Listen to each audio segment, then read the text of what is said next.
la bestialidad imperialista. Bestialidad que no tiene una frontera determinada ni pertenece a un país determinado. What kind of democracy is that? What kind of freedom is that? Isto é a doutrina liberal.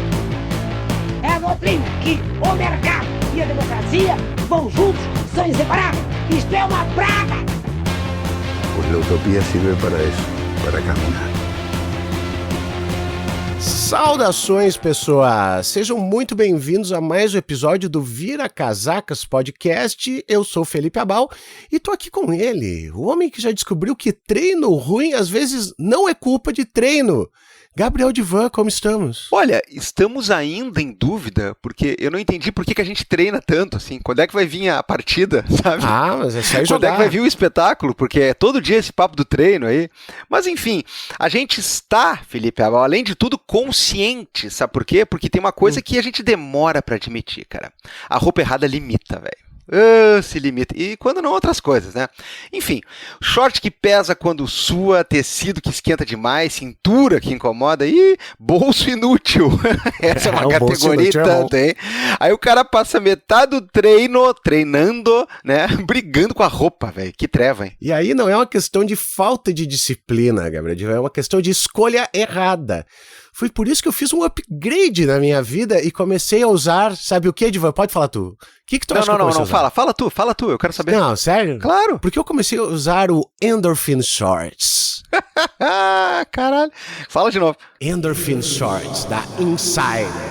Isso é decisão estratégica. Olha, depois da cueca performance, o Endorphin Shorts, eles estão testando os limites, né? Mas enfim, ó, o Endorphin Shorts, ele resolve o básico que muita marca por aí ignora. Aquele toque, assim, mais fresquinho, sabe? Um toque gelado, com elasticidade, em 4 direções, uma evaporação rápida do suor, aleluia.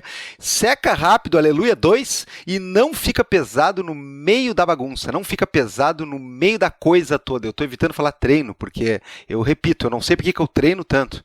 Vai chegar o dia. Mas é isso que março pede, uma decisão melhor. Se é para investir na sua rotina, e aliás, invista na sua rotina, pegar esses negócios assim, ó, mas lá naquela lojinha, lá naquele sitezinho, tem por 15 pila. Vai lá, sofra. Não adianta, se é para investir, tem que ser com tecnologia, meu amigo. Não, e agora vamos falar sério, né? A galera dá tanto valor pro negócio do treino, né? Então, assim, ó, eu vou lá no treino com o short que rasga, com a camisa do vereador, né? Aí depois fica aquelas imagens lá, horrorosas, que a gente vê nas academias, né? Dos negócios nos bancos lá, enfim, né? Não. Seguinte, você que tá ouvindo Vira Casacas, que é inteligente, a gente sabe que é. Mês do consumidor é a melhor oportunidade para fazer upgrade. Então é o seguinte, ó, descontos chegando até 30% off, somando o nosso cupom com os descontos do site. Eu vou repetir, até 30% off, somando o cupom com os descontos do site. E o cupom é Vira Casacas, tudo junto, Vira Casacas, cupom dinâmico. 20% off para novos clientes, 15% off para quem já comprou direto no carrinho. Clica no link e já manda direto para lá aplicado também, não precisa nem ter trabalho de digitar. Cara, treino bom começa antes do cara sair de casa. Performance, Felipe Abal, é escolha. Endorphin Shorts, Future Form, e dá pra comprar também a Future Form, se você quiser. Pô, demais, muito boa. Tá cara. Louco? Insider tá conosco? Sabe quem é que gosta muito de Insider? Quem? Tatiana Vargas Maia. Ah, não, pô, mas é uma clara, Tatiana é uma corredora nata, né? Ela treina, né? Ela leva a sério o treino, né? Então é isso aí, né? Tá lá de Insider, né? Lindona correndo pela Redenção e outros lugares. Pela Redenção. E usando o cupom do Vira Casacas. E usando o cupom do Vira Casacas, né? Mas enfim, cara, estamos aí com a Tati de novo, né? Baita programa. E, velho, a gente só tem a agradecer, né? A presença dela, o quanto que a gente aprende, o quanto que a galera pede pra ela voltar, e é por isso que pede, né, cara? Porque vai ouvir programas que nem esse aí que tá aí no futuro. Daqui a alguns instantes vai começar e você vai entender o que a gente tá falando, porque a gente traz a sabedoria, a gente vem de um outro espaço-tempo e a gente já sabe que o programa foi massa. Se você quer que Tatiana Vargas Maia continue voltando, que o programa continue sendo feito, né? O pessoal tava falando outro dia, Gabriel Divan, vamos precisar muito da mídia alternativa, porque a mídia mainstream é uma bosta e essa eleição vai ser foda.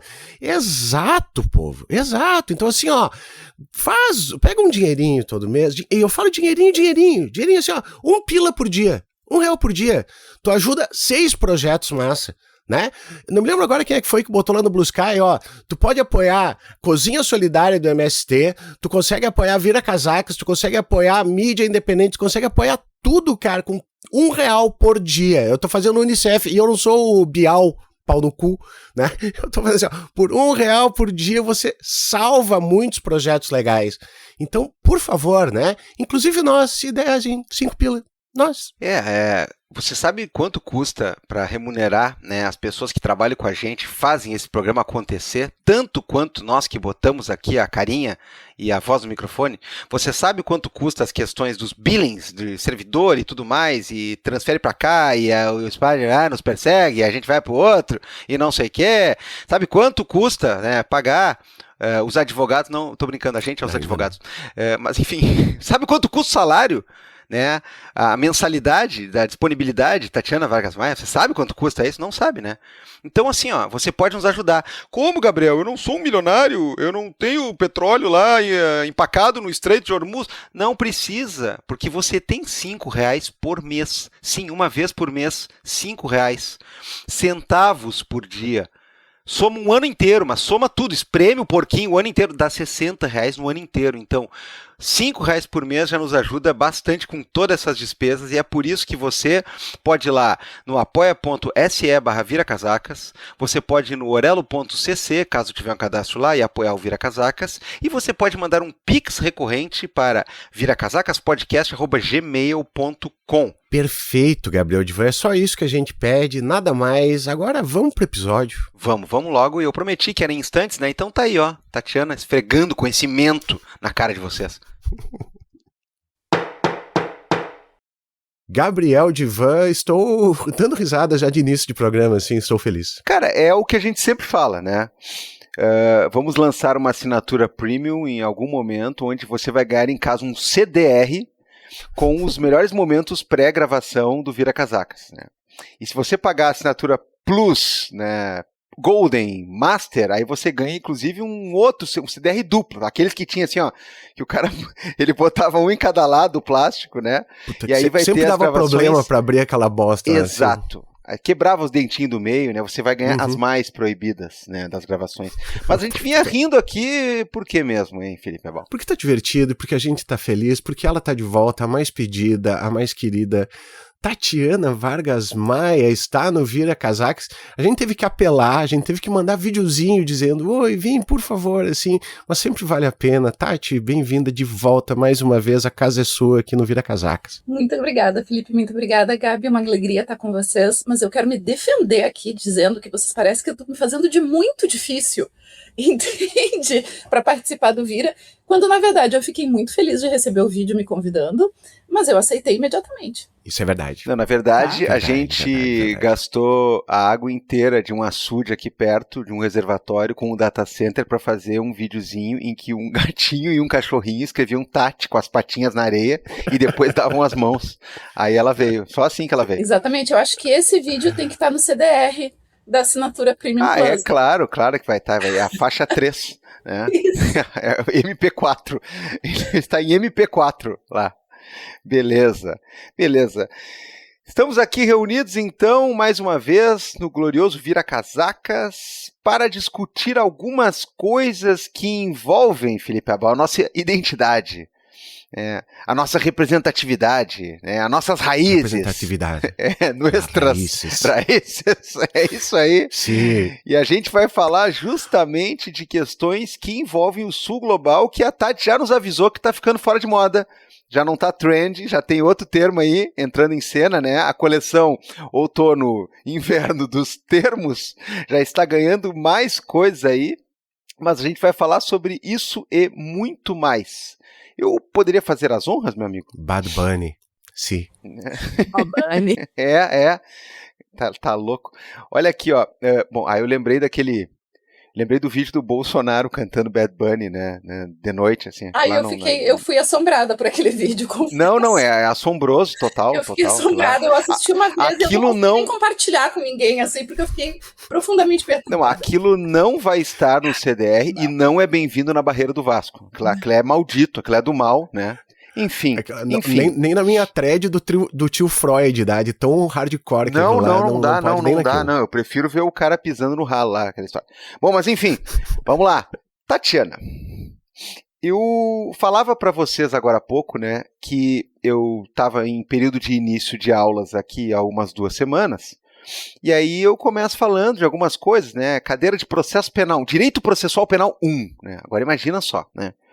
Aí, lá pelas tantas, eu falo dos princípios jurídicos e princípios processuais, e para quem está nos escutando aqui, a galera do direito, às vezes, ela tem essa questão dos princípios como se fosse uma coisa meio assim, ó, é meio espiritismo, né? O princípio é uma energia suprema, uma força, é uma mistura de fantasma com velho ditado, e a lei que está na lei mesmo, que está escrita lá, artigo 340, essa é a carne, esse é o corpo, essa existe, né? O princípio é uma coisa que está lá, né, para dar uma animada, para embelezar, para dar algum sentido, meio assim, como quem joga o salzinho, que nem o cara aquele da Turquia, mas enfim, eu estava dizendo para ele o seguinte, princípio é o seguinte, ó, princípio é muito mais prático do que parece, porque princípio é escolha política de soluções para problemas que estão dados, que estão colocados. Então, quando a gente fala, isso vai contra os meus princípios, a gente está dizendo que tem um negócio que você se propõe a não fazer, se propõe a não entrar nessa seara, porque você já pré-estabeleceu que aquilo lá, né, que aquilo lá não. Isso é um exemplo, é uma escolha política. E quando a gente fala de princípios jurídicos, a gente fala, por exemplo, a presunção de inocência, a legalidade. Isso aí são escolhas políticas para a gente trabalhar com problemas, com dicotomias, para trabalhar com polêmicas que se apresentam, para a gente ter ordenadamente alguma resposta. E aí eu digo, cara, princípio não é uma coisa inventada do nada.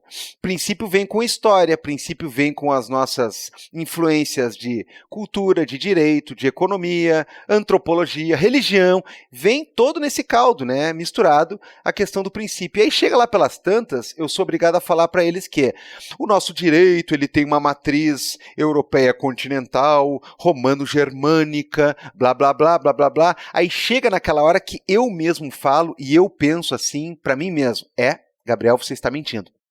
Porque eu falo assim, a gente tem uma influência toda da questão do que são as configurações das democracias modernas, liberais e não sei o quê. Aí eu falo aquela palavra assim, ocidente, ocidental. E aí a gente pensa que a gente está, desde criança, aprendendo algo mais ou menos assim, ó. Você usa kimono e fala japonês? Não. Né? Você fala árabe, né, e reza voltar para Meca? Não. Então tá aí, ó, pronto. Ocidente, né? Ocidente, né? Sorocaba, tudo é Ocidente, né? Ou seja, a gente está trabalhando com uma questão de conceito de Ocidente e Oriente que talvez, professora Tati, talvez ele esteja nos colocando numa posição de estranhamento tal que a gente pensa que a gente tem menos a ver com Venezuela e com Irã do que eventualmente com Portugal, Itália, Felipe Amal, Itália campeã, Cannavaro, né? Zambrotta. Essa questão é Zambrotta. Essa questão é muito maluca, né? É muito maluca, porque a gente está olhando para aquele negócio do Irã, Estreito de Hormuz, navio bombardeado, confusão, chuva ácida e coisa parecida. E aí a gente age, às vezes, com uma certa noção de distanciamento, mais ou menos assim, meio equivocada, né? Em relação a essas divisões que, aliás, a gente tem que questionar elas, é ou não é? Gabi, eu gosto muito como tu inicia a nossa conversa trazendo a questão dos princípios, e eu concordo contigo que parece que a gente sempre coloca, né, discutindo princípios, numa dimensão quase metafísica, assim, parece que os princípios eles são revelados e eles não podem ser questionados, eles não podem ser discutidos, a gente só deriva leis desses princípios, e é uma coisa, um naturalismo esquisito, né, que eu acho que assola não só o campo do direito mais tradicional, assim, mas as ciências humanas e sociais de maneira geral. E eu gosto dessa dimensão de pensar princípios como escolhas, porque essa questão que tu está trazendo, da nossa identificação ou não com o Ocidente, e o que esse rótulo, esse conceito do Ocidente carrega, ela é radicalmente contextualizada e historicizada, né? E a gente precisa entender essas questões, e eu acho que até essa tua provocação de dizer por que às vezes parece que a gente trata com certo distanciamento aqueles que nos foram ensinados que não são ocidentais, enquanto nós fomos bastante socializados pensando que nós somos ocidentais. E é uma escolha política, no final das contas, no sentido de que é um alinhamento, é uma escolha de alinhamento e de localização. E pode ser uma localização social, pontual. Eu tendo a pensar essas questões, claro, por causa da minha área de atuação, como uma escolha de localização global. Quem é que está fazendo essas escolhas? Né? De novo, os princípios eles não são revelados metafisicamente e eles não descem escritos em tábuas de pedra. A gente constrói eles. Então, se a gente diz que é uma construção social, que é uma escolha política, a gente tem que olhar para quem são os agentes que estão construindo e decidindo pela gente. E eu acho que, tradicionalmente, no caso da América Latina, de maneira geral, e do Brasil, de maneira específica, a gente tem que pensar com quem que as nossas elites históricas resolveram se associar e como elas resolveram se identificar e se localizar no mundo. E a escolha do ocidental e a insistência de que nós somos ocidentais parte disso, né? De uma escolha de elites que preferem se ver como europeias, e eu não quero nem colocar europeias, eu prefiro utilizar o termo norte-atlânticas, entende? Porque eu acho que ele, inclusive, tem uma abrangência melhor para a gente pensar esforços contemporâneos de nos alinhar com os Estados Unidos, que a gente vê muito da nossa extrema-direita, né? Então, eu gosto de pensar do Atlântico Norte, assim, então, uma identidade norte-atlântica, que seria esse Ocidente, em detrimento de identidades, talvez, do Atlântico Sul, se a gente quer citar o Paul Gilroy, né, para pensar o Atlântico Negro, se a gente quer pensar no Caribe, toda a história caribenha, a complexidade da história caribenha, se a gente quer pensar nas nossas populações indígenas que compõem e participam da nossa identidade, mas que são aspectos da nossa idade que historicamente são marginalizados, para enfatizar o que nós teríamos de semelhança com esse espaço do Norte Atlântico, né, que engloba aí, então, Estados Unidos e França, principalmente, eu acho que no caso do Brasil. E é uma escolha política. E é claro que escolhas políticas, quando elas não são questionadas, elas tendem a se consolidar, se cristalizar e aparecerem muito naturais. E eu acho que vem daí essa disputa, né, e esse mal-estar, talvez, de contemporaneamente pensar o nosso lugar no mundo e pensar o que significa a gente continuar se chamando de ocidentais. Mas eu também acho que é importante destacar que a gente só tem esse mal-estar atualmente por causa de movimentos sociais, movimentos acadêmicos, nas últimas, sei lá, pelo menos 5 décadas, que têm enfatizado que um pouco esquisita essa identidade ocidental, assim, tão bem colocada. Então, em primeiro lugar, isso. E, em segundo lugar, uma tensão que está muito bem posta e sempre esteve, mas que as nossas elites se esforçam em ignorar, que é a percepção que as elites do Atlântico Norte têm a respeito da gente, que é, nós podemos fazer o esforço de sermos chamados de ocidentais. Para eles, é sempre uma coisa um pouco assim, negociada, talvez uma concessão, um tipo, tratar quase como dente de leite da turma, assim, de tipo, não de verdade, não é bem por aí. Eu já comecei falando demais, vocês veem como eu estava com saudades de participar do Vira Casacas. Eu me lembrei, tem um livro. A última vez que eu lecionei Relações Internacionais da América Latina, eu sempre começo com a minha turma discutindo que diabos é o conceito de América Latina, né? Do que a gente fala quando a gente fala de América Latina. E tem um francês, o Alain Rouquier, que publicou na década de 70 um livro que é ok, é legal, ele é interessante para discussão. O que eu mais gosto dele é o subtítulo, que é América Latina, o extremo ocidente. Ele vai chamar a América Latina de extremo ocidente. Eu acho essa uma provocação interessante, assim, não porque eu concorde com ela, mas eu acho interessante um francês que é latino-americanista na década de 70 olhando para a gente dizendo assim, tá, ocidente, mas não ocidente, né? E quais são daí as dinâmicas de poder e as negociações que estão acontecendo localmente, nacionalmente, internacionalmente. Acho que essa tensão do Ocidente, a tensão de falar de Sul global, a tensão de se identificar como latino-americano, passa por todas essas negociações e o que cada rótulo implica em termos de acesso e de constrangimento para a possibilidade de fazer coisas, seja materialmente, seja simbolicamente. Tati, eu Eu acho adoro muito legal. aquela. Vai lá. Eu só ia dizer que eu adoro aquela expressão de que New Orleans é a cidade mais ao norte do Caribe. O que é correto, né? Assim, e tem uma discussão de pensar que a forma mais interessante, já que a gente já está falando de sul global, a gente já pulou para falar de sul global, que é a forma mais interessante que eu acho de falar de sul global, que é abdicar de uma imaginação geográfica muito tradicional, que ainda respeita um certo nacionalismo geográfico, que é preservar as fronteiras dos estados, e entender que sul global é mais uma configuração social específica que está espalhada pelo mundo. E que daí o sul dos Estados Unidos é sul global, porque se a gente vai pensar o sul global como a configuração socioeconômica, política, que emerge como resultado do processo colonial e do processo imperial, a gente vai ter que pensar o sul dos Estados Unidos como sul global também. E daí sim, New Orleans talvez seja a cidade mais ao norte do Caribe. Mas isso é muito legal, né? Esse tipo de coisa é muito bacana. Eu me lembro que pouco tempo atrás teve até em rede social aquele negócio do pessoal falando em sul global e confundindo exatamente com questão geográfica, né? Não pode, aqui tá no norte, como é que tá sul global? Tu diz, não é por aí, não é essa a ideia. Mas Tati, quando estava falando dessa construção feita pelas elites, o que veio na minha cabeça, né? É exatamente, estava falando das tuas aulas, eu lembrei das minhas, quando a gente fala a respeito até da questão de uma história das constituições brasileiras, né? E tu passa por questão de construção de bandeira do Brasil, que volta e meia eu chego pros alunos, cara, e sempre me apavoro quando eu digo assim, ó, na minha época, século passado, diziam que era o verde, né, das matas e o amarelo do ouro, e os caras estão dizendo, ó, a gente é Habsburgo, a gente é Bragança, aqui é Europa, ninguém aqui é desses paiseco né, a gente já começa a se diferenciar, né, Tati? Que chega assim e diz, não é essa galera querendo república, a gente é europeu, a gente tem estirpe, a gente não é vira-lata. E depois quando tu vai fazer a Constituição de 1891, né, Gabriel, daí tu diz assim, não, pessoal, Estados Unidos do Brasil, a gente também tem todo o negócio, né, a gente é mais parecido com os Estados Unidos, vamos... Sempre tem essa marca, né?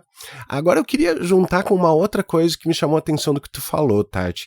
Tem sempre essa tensão, né, em relação às fronteiras já estabelecidas. A gente já falou em outras vezes essa questão de fronteiras, né, e como elas vão operando em diferentes sentidos. E tu falou do Paul Gilroy, tem um livro dele que eu gosto muito, que é o livro que ele fala da melancolia pós-colonial. Né? E eu acho excelente esse livro, assim, exatamente por causa dessa tensão do reconhecimento do outro, quando tu fala, então, por exemplo, ele tá falando da Grã-Bretanha, né? E ele tá dizendo assim, olha, o pessoal tá muito melancólico em relação à morte de um império que não existe mais e vai gerando mais fechamento, e me parece que isso até tem a ver com essa questão do reconhecimento do outro como ocidente ou não, no momento em que ele para e ele diz o seguinte, não, a pureza é nossa, nós somos, né, o que for o grande império, o que tem que conquistar os outros, a sociedade multiétnica, ela é uma farsa, né, o que é ser britânico, né, o que é se fazer parte de uma determinada... E talvez, quando a gente fala em ser brasileiro e brasileiro ser latino, a gente também fica perdido nisso aí, porque a gente não fala espanhol, a gente teve mesmo menos contato, né, com essas outras. Eu achei engraçadíssimo gente falando, olha o gaúcho achando que ele é latino, gente, a gente talvez tenha mais contato com outros países do que muitos outros estados. Né? A gente tem contato direto com o Uruguai, com a Argentina, com tudo isso aí. Então, eu gosto dessa tensão, Tati, do negócio assim, ó, do que tá morto, mas ele não foi feito o processo de luto ainda em relação a ele, e isso vai nos gerando essa coisa de pertencimento, não pertencimento e exclusão de todos esses processos. Aí eu tenho muita coisa para falar, então me interrompam, tá? Quando eu estiver falando demais. Não, negativo, já tô dizendo que não. Fala, Tati. Eu acho que tem várias coisas aí a partir do teu comentário, Abal. A primeira eu acho que a gente precisa entender, e tem um texto que eu tenho retomado muito com o meu grupo de pesquisa, eu tenho uma orientanda, a Joyce, que é ouvinte do Vira Casacas, então alô Joyce. Joyce está escrevendo a dissertação dela sobre isso. Retomar o texto do Du Bois sobre a linha de cor como problema do século XX, né? E eu acho que aquele texto é tão maravilhoso. Texto que foi traduzido recentemente, retraduzido para o português, com uma edição maravilhosa, não me lembro qual é a editora, ele está aqui na minha estante. E de entender o Du Bois, e está tendo todo um reforço, assim, de uma retomada, de entender ele já como um teórico das relações internacionais no início do século XX. E porque a gente tem essa discussão nas RIs, que a discussão sobre raça chega muito tarde, está chegando agora a discussão sobre raça. E essa retomada da potência do Du Bois como um cara que já estava pensando guerra, já estava pensando relações internacionais lá no início do século XX, um pouco que contradiz essa narrativa e diz, olha, na verdade a gente sempre falou, a dimensão racial sempre esteve incluída na discussão de relações internacionais, de alguma forma, mas ela era marginalizada. E ela foi silenciada. E isso tudo para dizer que eu acho que esse esforço de identificação com o Ocidente, ele precisa ser entendido como um esforço de afirmação de branquitude. Sobretudo por parte de populações que não estão na Europa Ocidental ou nos Estados Unidos, né, e que não participam dessas elites brancas desses locais. Eu acho que a nossa elite tem muito isso, que é se afirmar ocidental, é se afirmar branco. E se afirmar latino-americano, por outro lado, significa contemplar outros elementos culturais que não estão alinhados com esse projeto da branquitude ocidental e que, por isso, tensiona a própria compreensão dessas pessoas e a localização, porque é uma compreensão racista, né? É uma compreensão que parte do pressuposto que não ser branco é pior. Só que isso nunca é dito quando a gente está dizendo que a gente é ocidental, não é verdade? As pessoas muitas vezes adotam justamente a perspectiva que o Gabi mencionou no início da nossa conversa, que tipo, não, mas o nosso Estado é um Estado ocidental, nós somos democracias, o nosso direito é romano, nós falamos uma língua latina, então assim, o que nós somos se não ocidentais? E não tem uma resposta certa para isso, porque identidades elas não existem na natureza, elas não dão em árvore. Identidades elas são construídas e reconstruídas constantemente, elas são talvez o terreno de disputa mais fértil e mais poderoso que nós temos para a política contemporânea. E aqui eu estou pensando em política contemporânea, como vocês sabem, desde as revoluções liberais lá do final do 18 e do início do 19. É isso. Então, eu acho que, em primeiro lugar, tem essa dimensão que eu gostaria de deixar clara e de enfatizar, porque eu acho que ela nos ajuda a compreender, inclusive, por que nós temos movimentos reacionários e de extrema-direita contemporâneos que insistem tanto nessa discussão do ocidental, né? E de retomar toda essa questão da influência da Igreja Católica, da importância do tradicionalismo, que é um tradicionalismo que é codificado a partir de valores, né, relacionados com o que essas pessoas imaginam que eram as sociedades europeias, não sei de quando exatamente, porque é uma ficção histórica maravilhosa, mas eu acho que é isso, em primeiro lugar eu acho que é isso. E daí explorar um pouco essa dimensão de por que identidade é tão interessante. Eu estava, desde que vocês me convidaram semana passada, retrasada, para estar aqui no Vira, e para discutir esses temas, eu fiquei refletindo sobre tudo isso, né? Sobre o Sul Global, sobre América Latina, sobre brasileiros se identificarem ou não com a América Latina, com outros latino-americanos dizendo se nós somos ou não. E eu acho que tem um problema que está muito associado a essa primeira questão da branquitude que eu enfatizei para vocês, que é, vamos pensar assim, de verdade, território brasileiro, na sua complexidade, na sua vastidão. E vamos pensar quem é que está de verdade dizendo que nós não somos latinos dentro do Brasil e quem é ocidental e quem não é. Porque eu concordo contigo, Abel. Apesar de não ser gaúcha, eu já sou gaúcha por ter estado no Rio Grande do Sul por boa parte da minha vida. Concordo contigo, a gente tem um contato muito grande com o Cone Sul. Beleza? Toda a questão do gaúcho, toda a questão do pampa, acho que é inegável isso. Mas não é a única região do Brasil que tem contato com a América Latina. A gente tem todas as outras regiões que não são o Sudeste, basicamente. Exato. Que tem contato. Se a gente pensa no norte do Brasil, tem um contato intenso com o norte da América do Sul. Se a gente pensa na nossa região oeste, igualmente. E são contatos com diferentes dimensões dessa latino-americanidade, que daí a gente pode concordar, eu acho que ser argentino ou ser uruguaio é diferente de ser colombiano ou de ser venezuelano. Mas eles não têm o problema de se identificar como latino-americanos. Claro, e daí eu acho que a gente precisa reconhecer a herança histórica do Império Espanhol na nossa região e de todo o processo de independência da América Espanhola, como ele foi, digamos assim, conduzido, e da permanência do espanhol como língua oficial em todos esses países, diferente da gente. O fato de que o Brasil proclama sua independência, mas permanece um império, não se torna uma república. Mas isso passa, de novo, para insistir no ponto do Gabi, que começou a nossa conversa, por reconhecer quem é que está fazendo essas escolhas. E no caso do Brasil, quem faz essas escolhas desde sempre e ainda são as nossas elites do Sudeste, que estão decidindo o que é ser brasileiro, inclusive. E daí tem um monte de livro maravilhoso que vão explorar, pensando no livro do Fábio Kunz, que se intitula, se eu não me engano, tá, O Imigrante Ideal, que vai estudar as políticas migratórias, o estímulo à política migratória do século XIX, ali do final do XIX no Brasil, até o Getúlio Vargas, para pensar quem é o imigrante ideal, né, para a gente compor a nação brasileira, que vai passar... Tem o livro da Barbara Walters sobre criando a nação brasileira a partir do industrialismo de São Paulo. Então, eu acho que é isso que é importante. Então, sim, talvez, se a gente vai pensar Sudeste tenha menos contato, porque, de fato, geograficamente, eles estão mais distantes dos outros países latino-americanos.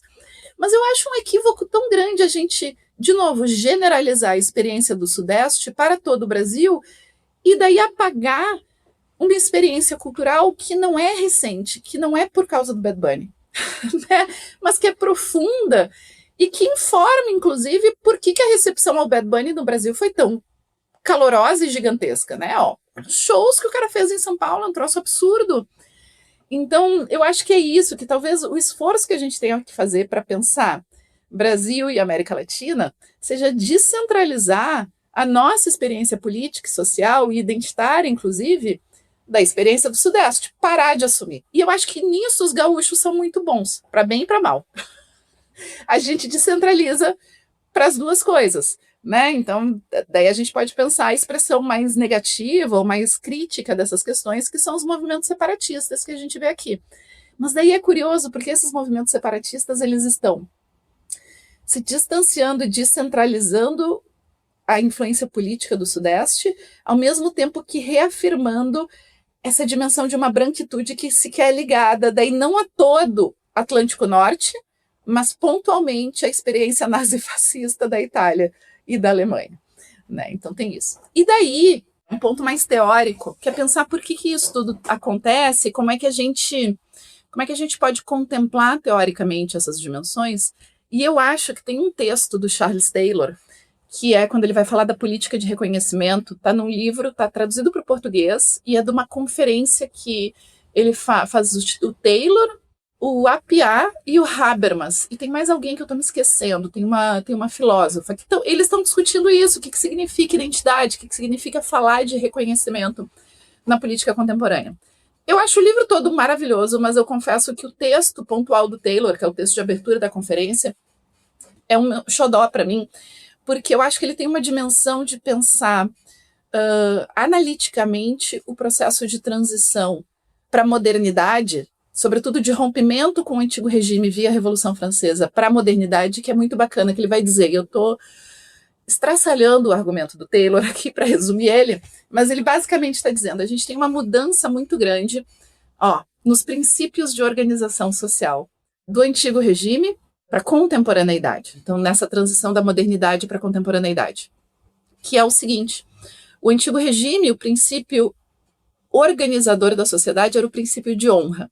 E esse princípio articulava toda aquela hierarquia que a gente sabe, aquela hierarquia muito rígida e com pouquíssima mobilidade social do antigo regime. E o princípio de honra ele estava vinculado a dimensões, inclusive um pouco religiosas, de merecimento social, de origem, tudo aquilo que a gente entende como constituindo, né, se a gente quer pensar no exemplo clássico do Estado francês, os 3 estados, certo? E a rigidez dos 3 estados, né, a nobreza, o clero e o resto. E ele diz, aquilo é um princípio de honra. E esse princípio de honra ele está muito expresso em todas as ideias, inclusive que informam os primeiros exércitos, né? E por isso que a gente tem o oficialato, todas essas questões. Bom, posto isso, ele vai dizer, O que os revolucionários franceses fazem é que eles eliminam o princípio de honra, porque ele era entendido como um princípio antidemocrático, claro, e eles substituem o princípio de honra pela ideia de reconhecimento. E o reconhecimento basicamente significa que você é visto socialmente, você é enxergado por quem você é. A ideia de ser visto socialmente está muito bem expressa lá no preâmbulo da Carta dos Direitos do Homem e do Cidadão, que é, né, a ideia de que todos são criados iguais, sem distinções, e que, inclusive, as únicas distinções possíveis são aquelas que justificam o melhor funcionamento do Estado. Então, servidores públicos podem ter algum tipo de distinção, porque eles estão trabalhando em prol do Estado. Até aí tudo bem. O que os franceses não antecipam no universalismo deles, dessa declaração de que todos podem ser reconhecidos como iguais, mas que a gente já discutiu aqui anos atrás, não vira? Os haitianos reconhecem, é que identidade, quem você é, ganha uma relevância muito grande. E daí eu acho que o Taylor abre para a gente discutir a partir da ideia de política de reconhecimento a importância da nossa localização social. Como você é visto socialmente, e aqui eu estou pensando em características de identidade que passam principalmente por nacionalidade, mas sem dúvida por raça, por religião, por gênero, nos situam de maneira peculiar com relação uns aos outros e com relação ao Estado. E daí isso fica tudo muito disputado, porque isso vira o substrato para a dimensão de cidadania e explica, inclusive, como é que a gente pensa as ampliações da instituição da cidadania, porque que inicialmente só homens eram cidadãos, e daí não vamos esquecer da contraparte feminista da discussão francesa, que é Olympe de Gouges, né? Dizendo, e os direitos da mulher? Nós não somos criadas iguais. E todas as discussões que vão se suceder e que vão nos trazer não apenas a segunda metade do século XX, aqui eu estou pensando com o movimento de direitos civis, com o movimento de descolonização, mas até hoje, que é pensar isso, bom, globalmente quem nós somos. A gente se acostuma muito, muito rapidamente e a gente naturaliza a ideia do Estado e da nação, ou do Estado nacional, com uma velocidade absurda, né? E não percebe que quando a gente está falando de Estado-nação, a gente está falando de identidade, mas são essas identidades projetadas no sistema internacional. E que daí, quando a gente está falando não apenas de sul global, mas de terceiro mundo, de países desenvolvidos ou subdesenvolvidos, de países em desenvolvimento, a gente só está criando novos princípios organizadores de uma realidade social que é complexa e sobre a qual a gente quer impor alguma ordem. E daí tem um novo princípio, né, Gabriel, que era o que eu estava comentando com vocês antes da gente começar a gravação, que, claro, tudo isso é criado. O sul global não existe naturalmente, assim como terceiro mundo foi uma criação política. A gente tem Bandung, né, gente, confirmando, digamos assim, cristalizando a ideia do terceiro mundo. Terceiro mundo talvez seja o termo mais interessante porque ele não é um termo acadêmico. A academia se apropria do termo terceiro mundo posteriormente.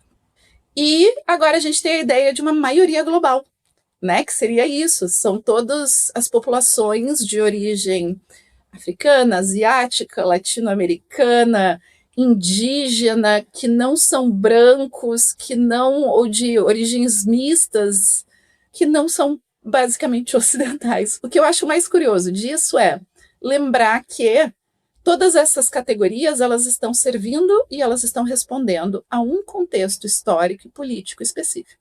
Eu não acho que elas são melhores umas do que as outras. O que eu acho interessante de pensar nessas categorias identitárias é identificar e revelar o que elas estão sublinhando nesse momento, o que elas nos dizem sobre a forma como política está sendo feita, não apenas, digamos assim, a partir das grandes potências, mas como resistências estão sendo criadas globalmente. Gabriel Divan, eu agora vou passar para ti aí, porque tem muita coisa. Eu quase comecei a rir aqui, porque no meio do caminho eu me lembrei daquele videozinho que tu me mostrou uma vez, né, das pessoinhas do mundo, né? Eu acho que esse vídeo, inclusive, eu me lembrei muito dele quando a Bal estava falando, eu acho que esse vídeo tinha aqui no CDR também. Esse, olha... Mas assim, o que acontece? A gente também não pode ficar só jogando conteúdo pro CDR, né? Que a assinatura ainda não saiu, a distribuição ainda não tá bem, né? O pessoal fica bravo. né? Mas enfim, tem outra coisa que eu queria lembrar, é um detalhe meio bobo, né? Mas eu acho que é legal lembrar, porque eu acho uma estileira, assim, que é o Du Bois, né? Porque, friamente falando, o nome do cara é Dubois, né? Mas ele se auto-intitula Du Bois como quem diz, tá, meu, eu não sou francês, e pronto. Eu acho maravilhoso. E não, quando vamos perverter desde logo isso. Eu tinha o reflexo de chamar o Dubois.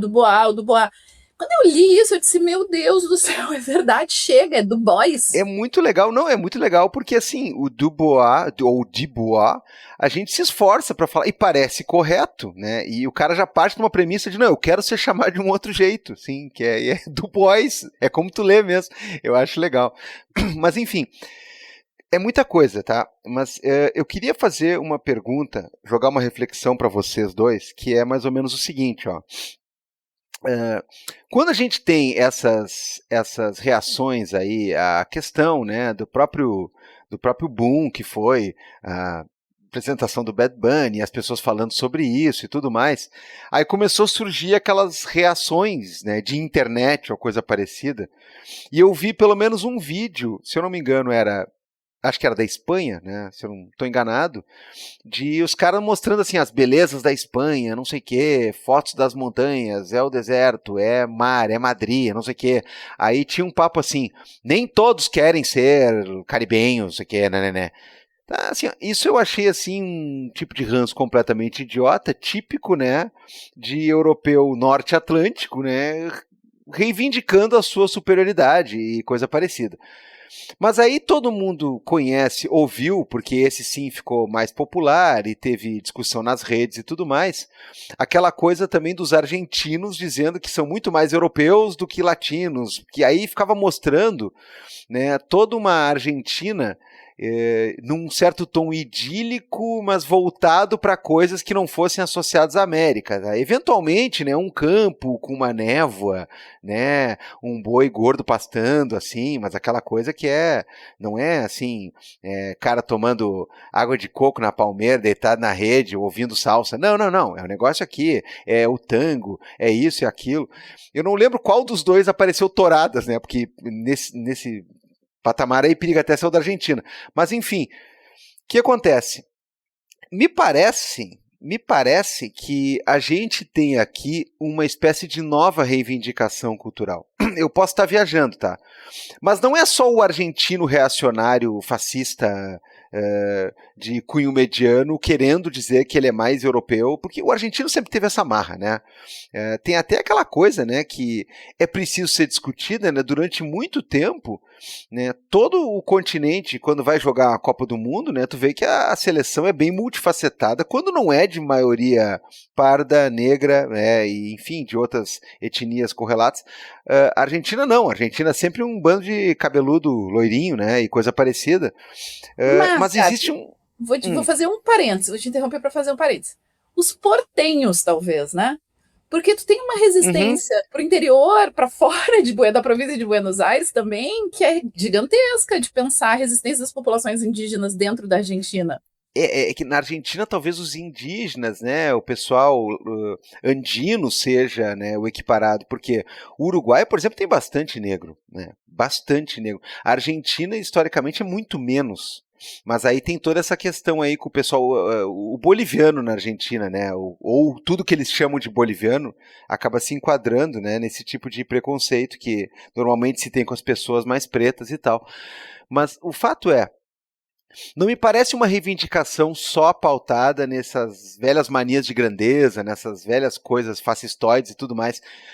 Eu acho que tem um quê de reivindicação que aproveita isso que tu falou, Tati, né? De a gente vê diluídas fronteiras, a gente vê identidades em construção, para se pautar por um outro tipo de discurso. Eu não sei, me parece aquelas coisas que tem esse ar meio anarcocapitalista ou coisa parecida, daqueles tipo de cara que o Abal gosta de falar, lá, que é o cara que funda um estado numa prancha de surf, ele senta no meio do mar e diz que ele fundou um novo país, que não tem imposto.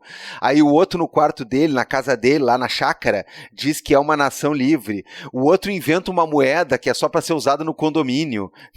Esse tipo de coisa. Me parece que eles pegaram esse rabo de foguete do identidades são passíveis de construção Claro que misturaram com velhas supremacias, velhos racismos, né? E tem esse novo discurso, quer dizer, eu acho que está mais passível do que nunca do cara inventar uma moeda, do cara inventar, né, uma constituição, do cara inventar um novo tipo de conjunto de princípios e do cara inventar uma identidade. Então o cara está se reivindicando europeu, né? Tem aquela velha anedota meio bizarra, né? Porque se o cara vai pensar nisso, ela é bizarra, né?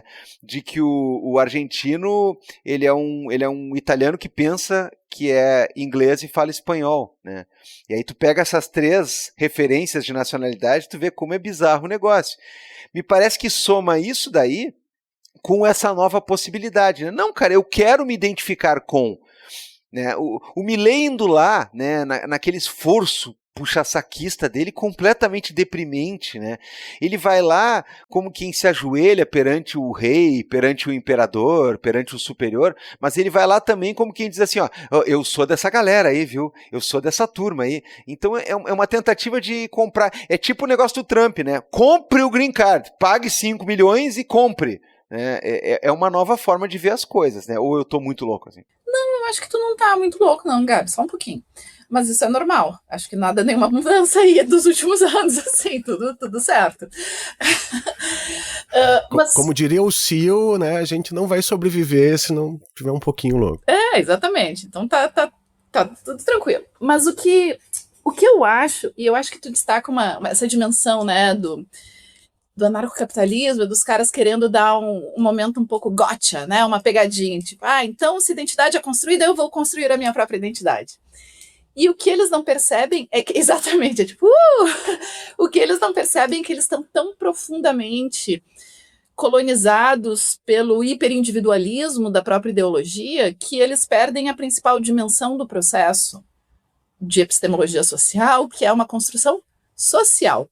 Identidades, elas não existem sozinhas, identidade é um processo relacional, tanto que qualquer teoria da identidade, passe ela pela psicologia social, pela sociologia, pela antropologia, a gente vai ter a relação entre eu e outro, até nas relações internacionais, quando a gente quer falar de identidade de Estado, a gente está falando de como outros Estados percebem a identidade uns dos outros e por aí vai. E eu acho que é essa dimensão, assim, que é tipo, tá, tudo bem, ótimo, inventa a tua ficção aí, inventa o teu paizinho, mas enquanto for só tu, não tem nada, né? Não vai produzir efeitos sociais. O que eu acho que é mais, que está um pouco alinhado com o que tu disseste, e que daí a gente já sabe, porque a gente já vê os efeitos disso acontecendo de fato, é que nesse terreno de disputa do reconhecimento social, das políticas de reconhecimento, e do eu e do outro, coletivamente dentro das nossas sociedades, muitas pessoas ao redor do mundo, no Brasil, na Argentina, começaram a dizer que, não, veja bem, não é isso aí que é ser brasileiro. Ser brasileiro é ser católico, tradicional, ser brasileiro é ser de direita, ser brasileiro é ser conservador. E essa galera não está sozinha, pelo contrário. Eles estão em muitos, e eles estão conseguindo articular e propor essa identidade de maneira interessante. Então é isso, eu gosto muito de estudar identidade, porque, como eu já disse e repito, eu acho que é o terreno privilegiado para a gente entender as disputas políticas. Porque se identidade dá acesso ao Estado e dá acesso ao poder, quem controla e determina a forma como muitas pessoas estão se identificando também tem um acesso privilegiado a influenciar o comportamento dessas pessoas. Ontem, eu não sei se apareceu para vocês, mas a Paula me mostrou um vídeo que eu fiquei bem perturbada, na verdade, porque eu acho que é eco de tudo isso, que era uma série de mulheres que eu imagino, tá, sejam mulheres muito religiosas, cristãs, não sei se católicas, evangélicas, por onde, mas elas estavam vestidas com roupas muito modestas, e a legenda do vídeo era: em um momento de declínio da natalidade, faça como nós, alguma coisa assim, não sei se tu viu isso, Paulo. E daí elas eram numa filinha indiana, um pouco que eu tenho 5 filhos, eu tenho 6 filhos, eu tenho 7 filhos. E o vídeo se encerra com elas dizendo, bom, nós somos 20 amigas e entre nós temos 119 filhos. Isso é política de identidade, gente. Isso é uma nova forma de entender, nova não, uma antiga forma de entender feminilidade recuperada e reforçada para o século XXI. E que ela não está acontecendo num vácuo, ela está acontecendo numa disputa a respeito de como é que a gente define o que é ser brasileiro, o que é ser a mulher brasileira, qual é o papel social, porque tem isso. Tudo que a gente faz, se a gente quer pensar em termos de papel social, que passa por ser professor, skatista, corredora, né, assim, para pensar nos exemplos mais banais, estão atrelados à forma como nós nos compreendemos, ou seja, a nossa identidade, que já é jamais hiperindividualizada. E serve a propósitos políticos. E daí a gente pode extrapolar isso e pensar, e o Abal talvez consiga falar isso melhor do que eu, na dimensão estética do nazismo, entende? Que está atrelado à percepção corporal e ao que era entendido como o homem ideal ariano, a mulher ideal ariana, e como isso se traduz em comportamentos.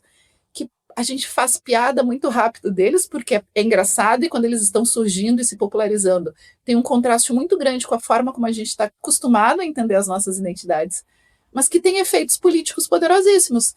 Pensem comigo, se essa onda de mulheres agora terem muitos filhos se generaliza, se ela cresce na sociedade brasileira, qual é o efeito que isso tem sobre os direitos das mulheres brasileiras? E eu não estou falando nem no longo prazo, estou falando no médio, assim, em 10 anos. Não, até porque, né, Tati, dessas discussões, assim, pra te partir pra sei lá, o voto deve ser por família, e quem tiver mais, eu acho que tem que ter mais representatividade, é um pulo. Pode parecer, assim, apocalíptico, porque mas não é. Perfeito, Abel, porque é isso. Como Gabi nos provocou no início, os princípios, eles não são esotéricos e eles não são revelados, eles são construídos e eles talvez sejam as dimensões mais importantes de como a gente pensa a sociedade, porque eles são, digamos assim, os parâmetros de ordenamento. Então, se a gente está retomando identidades e daí sim, coletivamente, fortalecendo identidades que são mais reacionárias e que dizem que, na verdade, o núcleo de uma sociedade organizada e bem ordenada é a família, e a família tradicional é regida pelo homem, logo daí, para isso ter efeitos políticos muito rápidos, que pode ser redução da capacidade de voto feminino, da possibilidade de se eleger, ou de pensar, como tu sugeriu, o voto é da família, só que daí quem é que vai estar votando exatamente, a gente já sabe. Não é, parece ficção científica, as pessoas leem, né, as ficções científicas feministas, e o que elas falham em perceber muitas vezes, numa leitura mais rápida, é que boa parte das feministas elas estão se inspirando no registro histórico. É quase uma ficção histórica, só projetada no futuro.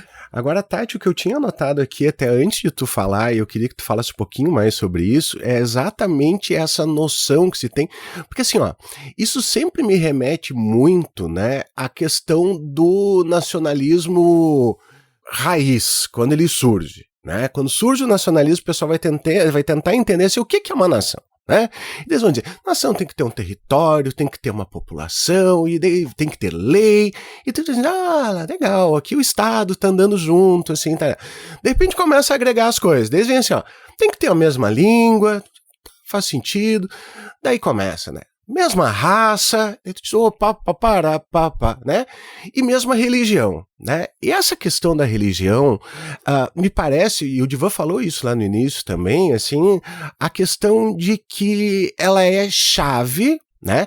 Não isolada, né? Mas ela é chave no momento dessa construção, porque o que separa na cabeça das pessoas parece ser aquele negócio. Tu tem um ocidente judaico-cristão, como eles gostam de colocar agora, né? Porque eu me leio. E mesmo antes gosto disso, da questão... perfeito, mas mesmo antes disso, um ocidente científico, agnóstico, né? Que consegue separar religião de política. Exato. Né? Estado é uma coisa, religião é outra coisa. Mas os princípios, os fundamentos, eles são judaico-cristãos, porque ele tem a questão, né? Até essa questãozinha meio neoliberal a caridade fica pro indivíduo, o Estado, então ele não precisa servir para isso aí, babá. E isso é claro que é uma coisa que vai diferenciando dos outros, porque o africano ele não é bem cristão, né, ele vai ter outras religiões, o oriental ele não é cristão, o árabe então, né, ele é muçulmano, ele quer destruir, né, eu sou um cruzado, né, então eu quero retomar a Terra Santa, maldito Saladino, né, o pessoal gosta dessas coisas, então essa questão religiosa me parece central. É claro que ela vai esbarrando em determinadas coisas, né?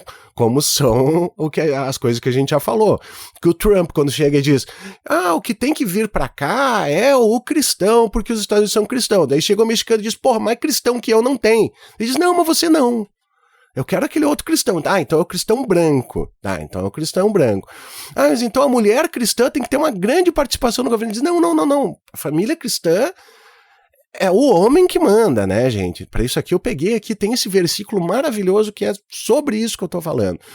Então, mas essa questão na cabeça das pessoas, me parece que o conservador aqui no Brasil, quando ele se diz eu sou ocidental, o que ele tá tentando dizer é, eu sou igual a você, tanto que a gente tem a mesma religião. E daí a gente puxa lá pro início do nacionalismo, que é um negócio, né, Tati? Que, de novo, a gente volta para aquele negócio dos anos 90 que a gente diz assim, poxa, eu pensei que você já tinha morrido, que era a história, né, do troço. E não, ele volta com força. E eu acho difícil falar cronologicamente de nacionalismo, Abal, porque, e eu não estou discordando contigo, eu só quero te provocar a pensar uma outra coisa, porque a gente tem uma dificuldade de pensar o nacionalismo como uma ideologia global, apesar dele ser. O nacionalismo ele se difunde globalmente, ele é uma ideologia global. Mas o truque do nacionalismo é que ele conseguiu tão profundamente conformar a nossa cognição que a gente não consegue pensar em termos que não são nacionais. Né? É isso. A nação, a ideia da nação, ela é tão importante politicamente para a contemporaneidade que nós, sequer conseguimos pensar sem a ideia. A gente não opera politicamente, a gente não consegue olhar para o mundo sem que seja pela ideia da nação. Tem esse primeiro... ideológico por excelência, né? Exatamente, assim, é constituição de visão de mundo, e daí, nesse sentido, não tem ideologia mais poderosa do que o nacionalismo, a partir do século XIX. Só que daí, sim, claro, a gente vai pensar que, se a gente está olhando para a França, para os Estados Unidos, por exemplo, pós-revolucionário, no momento imediato da pós-revolução, que é quando a gente vai pensar, digamos assim, na Constituição, talvez mais... no primeiro momento mais explícito da constituição da ideologia nacionalista, a gente vai voltar para a dinâmica de reconhecimento da discussão do Taylor e vai dizer, bom, a gente precisa agora ter uma ideologia que justifica a nossa organização social. Que ideologia é essa? A gente abdicou da ordem do antigo regime, que era sobretudo religiosa, né?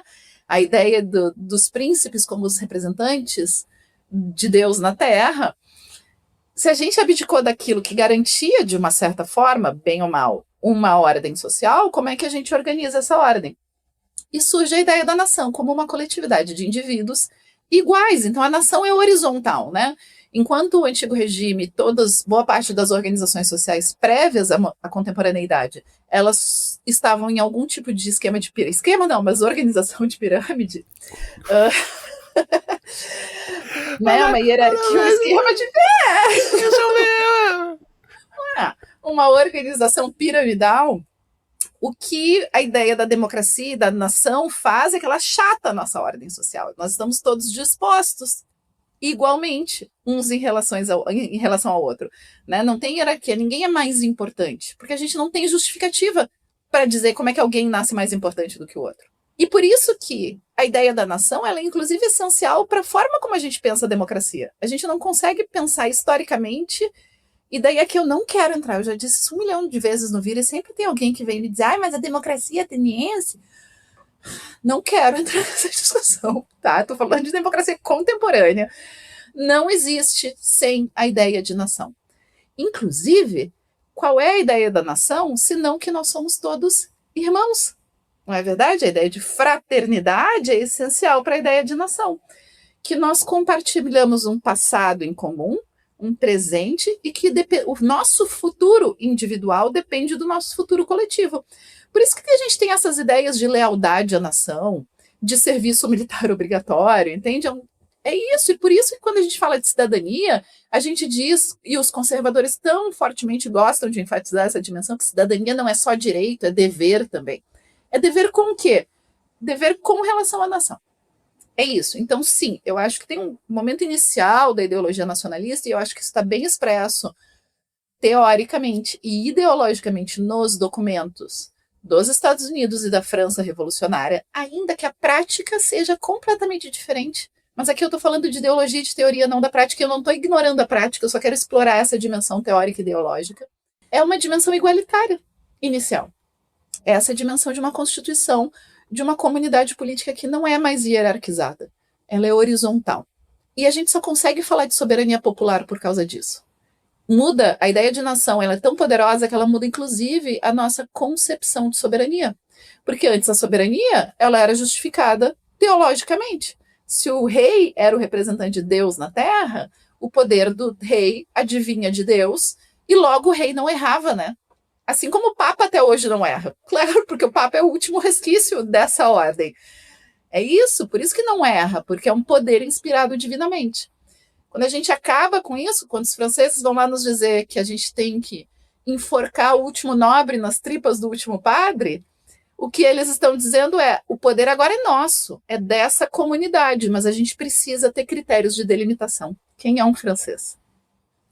Originalmente, as concepções de nação, tanto dos Estados Unidos quanto da França, elas são o que a literatura especializada vai chamar de cívicas. Tu participa da nação, e elas são muito contratualistas nesse sentido. Tu participa da nação, tu é um nacional, se tu concorda com os princípios de organizar, os princípios de organização dessa nação, se tu conhece as instituições, se tu participa delas, inclusive se tu paga imposto para viver naquele território. Só que isso é uma concepção de uma comunidade política que é muito aberta, e ela inclusive é aberta para adesão. Tu pode se tornar americano. Um dos processos mais violentos que o Trump está fazendo, e que a gente discute pouco, é que ele está reconstituindo, ele está fazendo um processo de reengenharia social. Desde o primeiro mandato, agora no segundo está muito mais explícito. Mas que é de questionar todas essas bases que se mantiveram relativamente estáveis ao longo da história dos Estados Unidos. São 250 anos esse ano, não é? De 1776, exatamente. Poxa, a gente podia fazer um episódio sobre isso, hein, Abal? Olha, eu já me convidando aqui para voltar pro Rio. Já tá marcado, pode cobrar. 4 de julho tá aí. Que se mantiveram relativamente estáveis, que é essa ideia de que você pode se tornar estadunidense se você quiser. Uma das visitas mais legais que eu já fiz nos Estados Unidos é o Museu da Imigração em Ellis Island, em Nova York. Porque Ellis Island era a ilha que recebia todos os imigrantes, sobretudo os irlandeses que chegavam da Europa ali no século XIX, e tinha todo o processo de imigração. E hoje em dia, o prédio que recebia os imigrantes, inicialmente, para fazer a triagem, ele virou o Museu da Imigração. E lá eles tinham, não sei como é que está hoje, tá, gente? Faz uma boa década que eu visitei Ellis Island. Eles tinham o teste de cidadania dos Estados Unidos. O teste que até pouquíssimo tempo atrás você fazia para pedir cidadania americana. E é um teste simples, porque ele pode ser feito em outras línguas, porque a gente precisa se lembrar, os Estados Unidos ainda não têm uma língua oficial, não é o inglês. Os Estados Unidos não é um estado que tem uma língua oficial, mas isso pode mudar em breve, e o governo quer mudar. Então é um teste que pode ser feito em diferentes línguas, e ele é um teste sobre a história política americana e as instituições. Como é que os Estados Unidos funcionam politicamente? É claro que, gente, de novo, isso é a teoria e a ideologia. Na prática, nunca foi tão fácil assim. Tem uma série de impedimentos que voltam para a dimensão identitária que são muito complicados. E que, mesmo quando esse teste existe, historicamente, pelo menos, não sei quando é que ele começou a existir, tá? Mas existe há bastante tempo, a gente precisa lembrar que, até a década de 70, a maioria da população americana não era cidadão de primeira classe, não é verdade? Se a gente vai pensar na história da população negra nos Estados Unidos. Então, é por isso que é interessante estudar política, né, gente? As coisas não são organizadas. Se fosse tudo organizado e se os princípios se seguissem e a gente só obedecesse eles, a gente não precisava estudar política. É por isso que é interessante. Então, eu sempre fico irritada quando as pessoas dizem, não, mas nunca foi assim. Sim, óbvio, senão a gente não estaria sequer gravando esse episódio. É interessante, é instigante, nos mobiliza justamente por isso. Essa tensão entre ideologia, teoria e prática. Perfeito. Então, sim, inicialmente essas nações são super abertas, teoricamente. Só que a gente percebe que, justamente porque a nossa dimensão de cidadania, nossa concepção de cidadania, que garante acesso a instituições do Estado, e por isso garante alguma proteção, porque o Estado contemporâneo é um Estado que se move gradativamente E isso gradativamente vai até depois da Segunda Guerra Mundial. Para modificar a sua função, que inicialmente era violência e impostos, para ganhar mais atribuições de proteção da população, cidadania se torna importante. Eu sempre brinco com os meus alunos de dizer, quando eu estou começando a discutir essas questões, eu brinco com eles e pergunto: se vocês pudessem escolher qualquer passaporte do mundo, qual que vocês escolheriam? E daí vem uma série de respostas, e eu exploro essas respostas com eles, mas uma resposta é sempre comum. Eu queria, sei lá, o passaporte norueguês, eu queria um passaporte europeu, eu queria o passaporte dos Estados Unidos, alguma coisa assim. E por que tem essa frequência? Porque a gente identifica o passaporte como a concretização máxima da cidadania e de acesso a direitos. Então, logo a gente pensa que, bom, na Noruega tem um monte de direito, né? Tem licença paternidade que é mais de 5 dias, tem, né, estado do bem-estar, os últimos suspiros do estado do bem-estar social estão na Escandinávia. Eu quero ter algum porque eu associo esses direitos à segurança, à estabilidade, e talvez nisso Thomas Hobbes estivesse certo.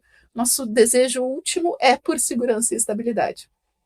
Na contemporaneidade, o que nos garante isso é a cidadania. Só que a cidadania, ela está atrelada à identidade. E daí, quando nós começamos a ver os estados começando a administrar suas respectivas populações, a partir dessa ideia de cidadania, a gente começa a ver que as elites muitas vezes não querem distribuir recursos, né? Porque, de novo, direitos é distribuição de recurso. Quanto mais ampla a cidadania, maior o universo de pessoas que têm acesso a esses recursos. E daí todas essas restrições, eu estou fazendo uma história super objetiva de um processo que é complexo e tortuoso, mas é só para comunicar um pouco de como é que a gente chega em definições super exclusivas e exclusivistas de uma nação. Quer dizer, não, só é alemão quem é ariano. Porque isso restringe o universo de pessoas que têm acesso ao Estado. E ao restringir o acesso, você concentra poder. Olha que terreno de disputa interessantíssimo. Então, se a gente quer pensar as políticas de ação afirmativa no Brasil, a gente tem que entender que elas são, sim, uma disputa que está baseada em diversas identidades, porque eu não estou falando só as identidades étnico-raciais aqui. Para quem não conhece, política de ação afirmativa no Brasil é super complexo, assim. Na URGS, por exemplo, eu acho que a gente trabalha com pelo menos 13 categorias de ação afirmativa. Mas isso é o quê? Dizer, nós, que não somos homens brancos, heterossexuais, cristãos, também temos acesso, temos direito a ter acesso ao Estado. E vocês precisam nos contemplar. Ainda que talvez nos últimos anos vocês tenham feito um esforço de nos excluir legalmente. E eu acho que é isso, é uma disputa que parte dos tensionamentos que diferentes identidades causam em estados democráticos e que está expresso na noção de cidadania e de nacionalidade. Eu já falei, eu vou citar de novo, eu acho que uma das falas mais potentes da extrema-direita brasileira contemporânea não foi feita pelo Bolsonaro, não foi feita pela Damares, não foi feita por nenhum desses figurões, foi feita pelo Weintraub, naquela reunião ministerial que vaza quando o Moro sai, que lá pelas tantas ele se vê no direito de levantar e dizer as pessoas têm que entender que agora só existe brasileiro, não tem mais isso de negro, indígena, mulher, LGBTQIA+. Agora é todo mundo brasileiro. Isso é um esforço de homogeneização. Mas quando ele faz isso, ele não está dizendo que as mulheres brasileiras têm que entender que elas são brasileiras. Não é isso que ele está dizendo. Ele está dizendo, agora é todo mundo brasileiro porque a gente vai privilegiar quem nós entendemos como brasileiro. E por isso a ênfase na família tradicional e em todas essas questões. E por isso, inclusive, a mudança do ministério para Damares, entende? Que vira esse meio que não por nome, mas esse meio super ministério que junta um monte de coisa que antes era separada. Porque se está separado, você tem dedicação exclusiva e pautas e recurso para essas coisas. Se tu junta e amalgama um monte de coisa, tu dilui essas demandas. Então eu acho que todas essas disputas que estão muito presentes, Abal, contemporaneamente, que é pensar essa reafirmação do brasileiro como cristão, em oposição, inclusive, às religiões afro-brasileiras, não é verdade?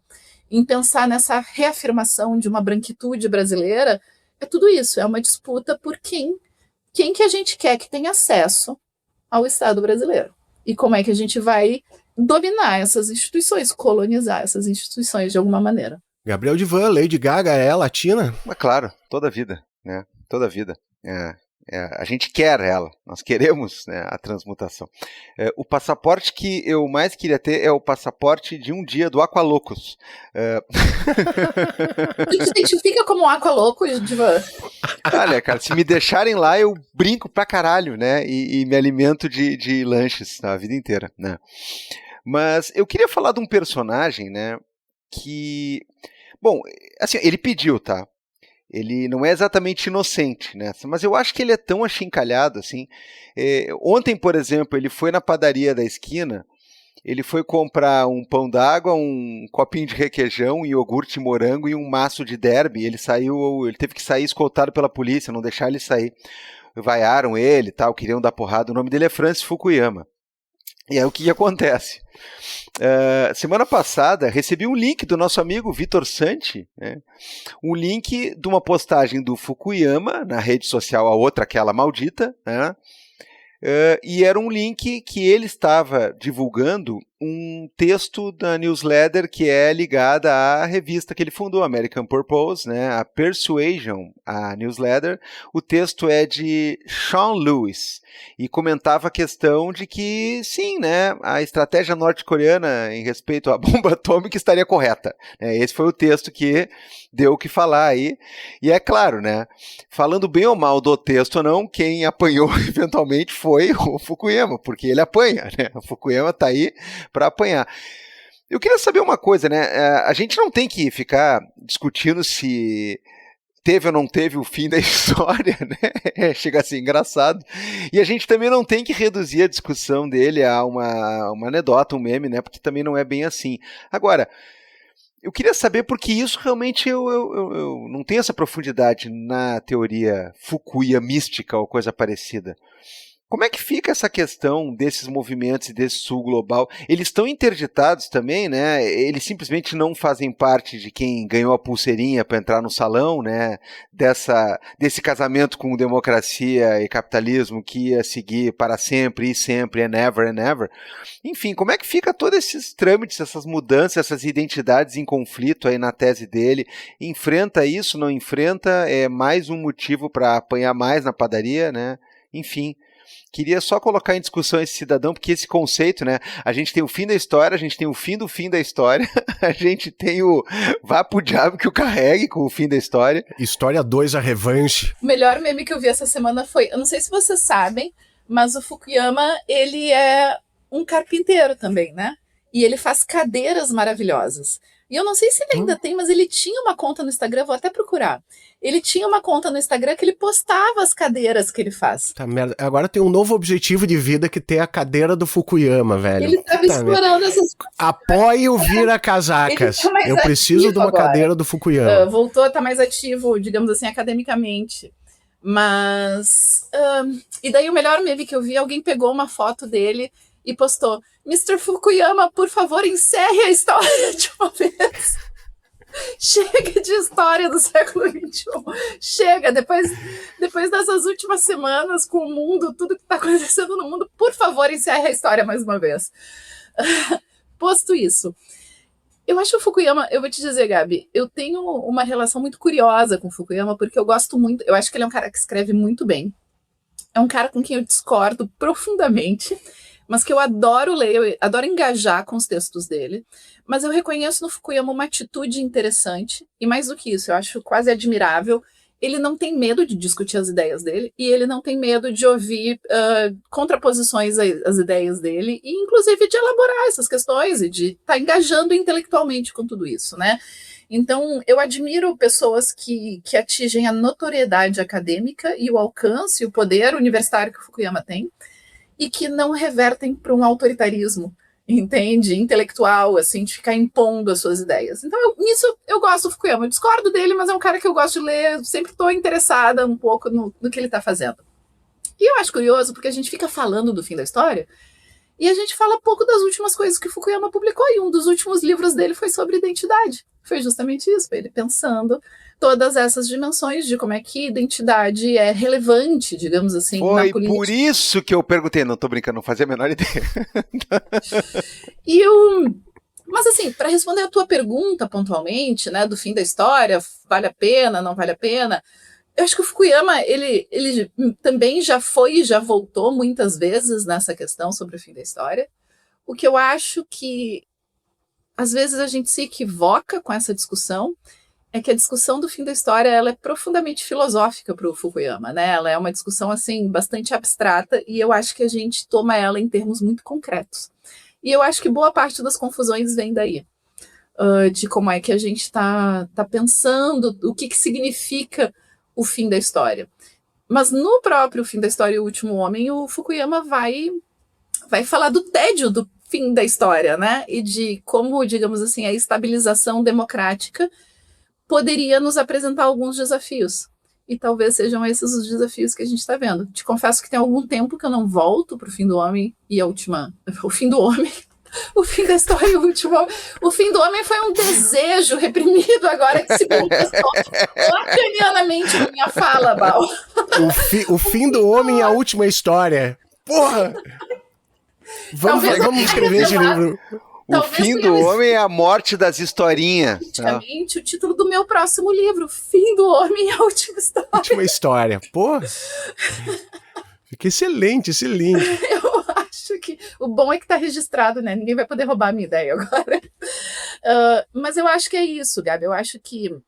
E talvez isso retome essa tensão de pensar o que a gente fala quando a gente está pensando em teoria política, em ideologia, e como é que essas discussões nos ajudam a informar as tensões políticas que a gente vive, mas talvez o problema seja exigir uma perfeição das nossas teorias, quando, de novo, elas são todas criações nossas, num esforço monumental de colocar ordem em sociedades que são complexas e difíceis. E eu acho que o Fukuyama participa disso. E ele apanha justamente porque ele participa de maneira muito interessante disso. Posto isso, não acho que em algum momento a gente chegou ao fim da história, porque me parece que foi um diagnóstico um tanto apressado, daí para chegar no último ponto da tua questão, da tua provocação, porque eu acho que ele também estava muito centrado na experiência do Atlântico Norte, novamente.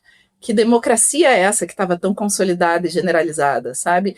E eu acho que talvez até informado por um otimismo bastante liberal, de que a gente chega num ponto final da democracia, né? Que eu acho que é a forma menos interessante de pensar regimes democráticos, que a gente chega em algum momento que a democracia está posta e pronta. E o quanto isso gera, em primeiro lugar, de um desengajamento político, mas como isso também pode ser uma postura muito conservadora, porque quem é que decide que nós somos democráticos o suficiente? Em sociedades tão complexas e diversas como a nossa. Perfeito! De fato, ó, eu acho que tu te referiu a postagem ao texto da Marie, né, na sua newsletter, porque ela tem esse título, né, numa postagem da outra semana, pedindo encarecidamente para acabar a história de novo, porque justamente ela estava num avião rumo a Dubai e teve que voltar, né? É possível, porque eu leio com frequência a newsletter da Marie, que é maravilhosa. Eu pensei um pouco menos nela do que um casal de amigos que estava morando em Dubai, porque ele trabalhava com venda de petróleo, e acabaram transferidos, tal, e faz um pouco mais de alguns meses, tal, não tão mais. Eu fiquei pensando assim, cara, a única situação pior de alguém que está indo de férias e o avião tem que dar meia volta no meio do céu e voltar é de alguém que estaria morando lá e trabalhando com petróleo, né? Mas enfim, cara, que coisa louca, meu, que coisa louca. Felipe, acredito que a gente está naquele momento... É o fim da história aqui. Chegamos no ápice, não tem mais o que fazer. É o fim da nossa história. E a gente realmente, né, encerra a parte, né, da conversa do episódio. A gente vai continuar, porque nós temos as nossas dicas culturais. Mas eu acho que a gente termina aqui numa coisa meio Fukuyama, do tipo assim, daqui pra frente eu acho que não tem mais nada que falar, né? Perfeito. Só que ao contrário da democracia dele, a gente está correto aqui, porque aqui nós terminamos numa espécie de ápice, né? É verdade. Mas vamos para nossas dicas culturais, sim, Gabriel Ivan. Posso começar, como é tradicional já? Claro, começa aí. Gente, eu, em algum recanto da internet, eu recebi uma dica que agora eu vou repassar, então, porque eu consumi ela em uma semana, assim. E isso porque eu fui lento, tá, gente? Que é um livrinho pequenininho do Emmanuel Carrère, chamado O Adversário, tá? E o negócio é o seguinte, ele vai contar a história real de um sujeito chamado Jean-Claude Roman, que ele simplesmente matou a esposa, os 2 filhos, os pais e o cachorro. Só que não bastasse, né, o crime em si, que tu pode dizer, então é true crime, é sangueira, é o sangue frio, assim, coisa. Ele vai buscar a história desse cara e ele simplesmente construiu a vida dele inteira em cima de mentiras. Mentira a respeito do qual é que era a profissão dele, do que ele fazia, para onde ele ia. E é claro que o Emanuel, assim, ele não está fazendo uma biografia, ele vai se inserir nessa história do tipo, eu fui no julgamento, o que eu estava sentindo, o que eu pensei no momento que eu estava escrevendo a respeito dele, como é que eu deveria tratar, como é que eu deveria tratar ele nas cartas que a gente trocava e tudo isso. Ele é um livro chocante, óbvio, né, pelos crimes. Aliás, o Roman, ele foi solto há pouco tempo, né, terminou já a pena dele, assim, ele foi solto, agora não sei, vou procurar o que aconteceu com ele posteriormente. É assim, é uma história brutal, mas é interessantíssima porque não é sobre o crime em si, sim sobre a figura dele, como é que ele foi construindo todas as coisas, de dar golpezinhos até chegar nesse ponto, assim, em que ele simplesmente mata todo mundo, entra em casa, taca fogo na casa com ele dentro e os bombeiros salvam ele, né? E daí que ele vai ser julgado, então, pelos crimes. Um livro curtinho, vale muito a pena. Sério, assim, você vai lendo numa tacada só, ele é muito legal, recomendo. Te ouvindo falar, me lembrou o Eu, Pierre Rivière, que degolei minha mãe. Eu pensei exatamente nisso.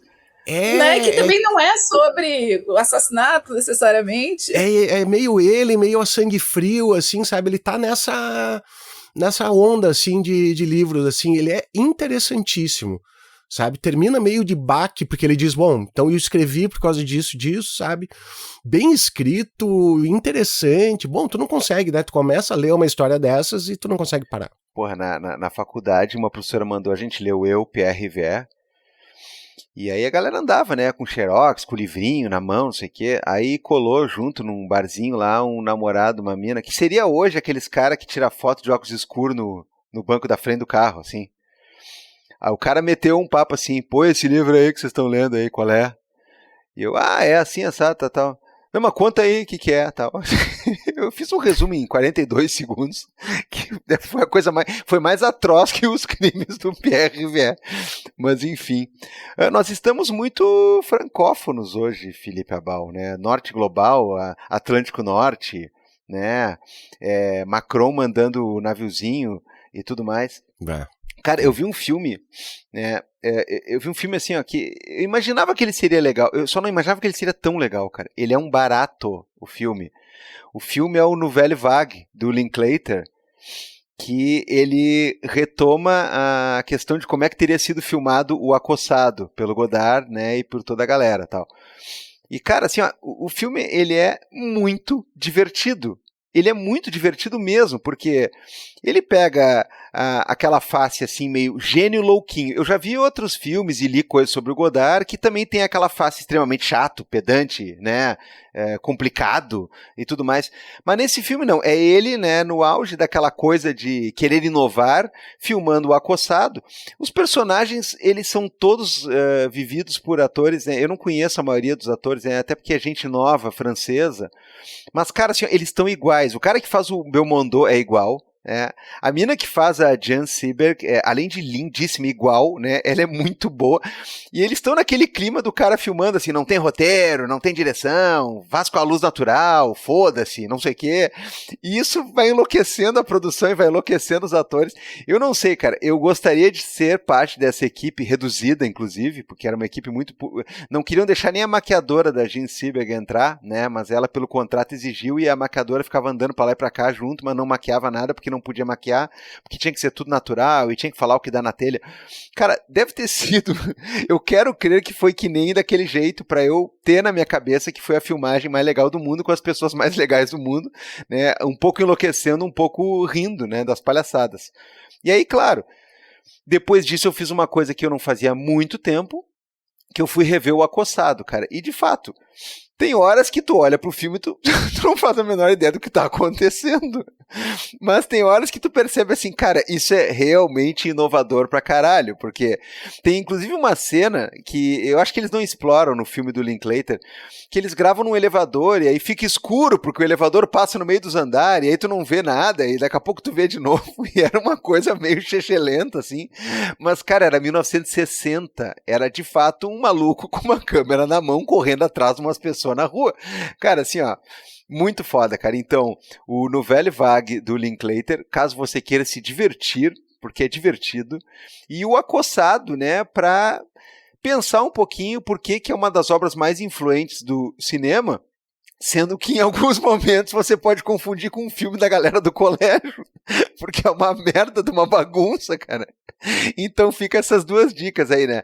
Talvez até, eu não sei qual que eu indico pra ver primeiro, caso você nunca tenha visto o Acossado, porque talvez seja legal ver o filme. O que faz primeiro? Pois é, mas assim, é que o Nouvelle Vague... Eu vi o Acossado primeiro.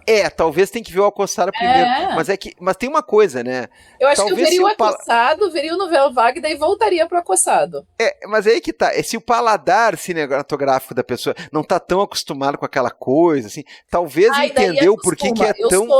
Assim, em pedagogia estética, eu acho que a gente tem que se expor às coisas, sabe?